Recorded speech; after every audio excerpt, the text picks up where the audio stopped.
பாட்டில் ராதா திரைப்பட ட்ரெய்லர் வெளியீட்டு விழாவில் இயக்குனர் மிஷ்கின் பேச்சு சர்ச்சையை ஏற்படுத்திய நிலையில் அவரது பேச்சுக்கு நடிகர் அருள்தாஸ் கண்டனம் தெரிவித்துள்ளார். சுசீந்திரன் இயக்கியுள்ள 2K லவ் ஸ்டோரி திரைப்படத்தின் பத்திரிகையாளர் சந்திப்பில் பேசிய அவர், பாட்டில் ராதா திரைப்பட ட்ரெய்லர் விழாவில் மிஷ்கின் பேச்சு அருவருப்பாக இருந்ததாக கூறினார். மேடை நாகரிகம் இல்லாமல் இஷ்டத்துக்கு பேசுவதா? உலக சினிமாவை பார்த்துவிட்டு காப்பி அடித்து படம் எடுக்கும் நீங்கள் பேசுவதற்கு என்ன தகுதி உள்ளது என்று நடிகர் அருள்தாஸ் சரமாரியாக வெளுத்து வாங்கினார்.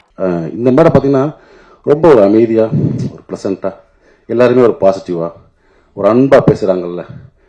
சமீபத்தில் ஒரு மேடையில் பாட்டில் ராதா படத்தில் ரொம்ப அநியாயமாக அக்கிரமாக இருந்தது. மேடையில் மிஷ்கின் பேசினாலாம் அவ்வளோ வல்கராக பேசணும் அவசியமே கிடையாது. இயக்குனர் தான் என்ன வேணால் பேச கிடையாதுல்ல. அந்த மாதிரி ரொம்ப வீடியோ பார்த்தேன். ரொம்ப நமக்கு தலைக்குனிவாக இருந்துச்சு.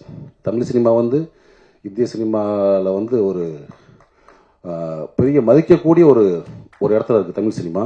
தமிழ் சினிமா இயக்குநர்கள் மட்டுமல்ல, தொழில்நுட்ப கலைஞர் அனைவரையும் இந்திய சினிமா லெவலில் ஒரு பெரிய மதிக்கக்கூடிய இடத்துல இருக்காங்க.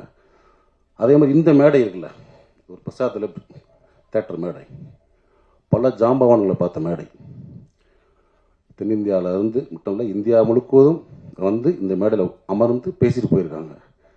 எவ்வளோ functions, audio launch, trailer release, success meet, இந்த மாதிரி.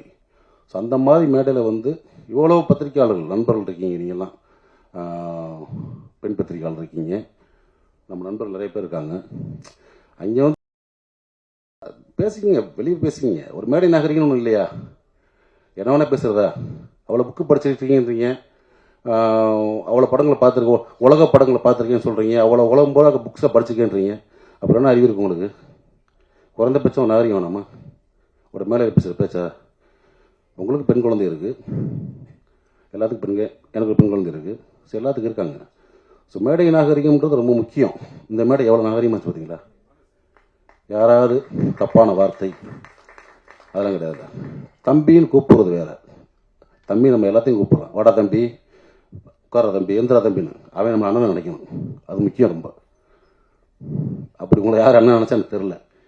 எல்லாத்தையும் சகட்டு மடிக்கு வாடான்றாரு, போடான்றாரு, உட்காருன்றாரு. இதை நான் இன்னைக்கு பேச நினைக்கல. தொடர்ந்து பல மேடைகளை பார்த்துட்டு வரேன் நான் மிஷ்கின் பேச்சுக்களை. சமீபத்தில் அண்ணன் பாலானுக்கு 25th இயர் கொண்டாட்டம். அங்கே பார்த்தீங்கன்னா அவர் என்னமோ பெரிய குடியார மாதிரியும் படுத்து கிடந்தான் பாலா, அவன் தான் பாலான்றது. இங்கே இளையராஜாவில் அவன் தான் இளையராஜான்றது. யாரா நீ? நீ என்ன அவ்வளோ பெரிய அப்பாட்டாக்குறா தமிழ் சினிமாவில்? ஒன்றுமே புரியல. ஒரு போலி அறிவாளி அப்படிதான் சொல்லணும். அதாவது அன்னைக்கு மேடையில் உட்காந்தவங்க மிக திறமையான, அற்புதமான, நம்ம மண் சார்ந்த கதைகளை மட்டும் எடுத்து படம் பண்ணுற இயக்குநர்கள். அமீரன் ஆகட்டும், வெற்றிமான் சார் ஆகட்டும், ரஞ்சி சார் ஆகட்டும். படங்களுக்கு வியாபாரிகிட்ட பர்கர் வியாபாரி உட்காரச்ச மாதிரி உலக சினிமாவில் காப்பி அடித்து படம் பண்ணி ஜெயிச்ச ஒரு போலி அறிவாளி மிஷ்கின். இப்போ இருக்க ஒரு இயக்குநர்கள் இந்த மாதிரி சும்மா போகிற போக்கில் பேசுறது அனுமதிக்கக்கூடாதுன்னு நினைக்கிறேன். ஸோ அதை நான் இங்கே பதிவு பண்ண நினச்சேன். அதுக்கு என்னுடைய கண்டனங்களை கண்டிப்பாக தெரிவிச்சுக்கிறேன். செய்திகளை உடனுக்குடனும் துல்லியமாகவும் தெரிந்து கொள்ள சப்ஸ்கிரைப் பண்ணுங்க.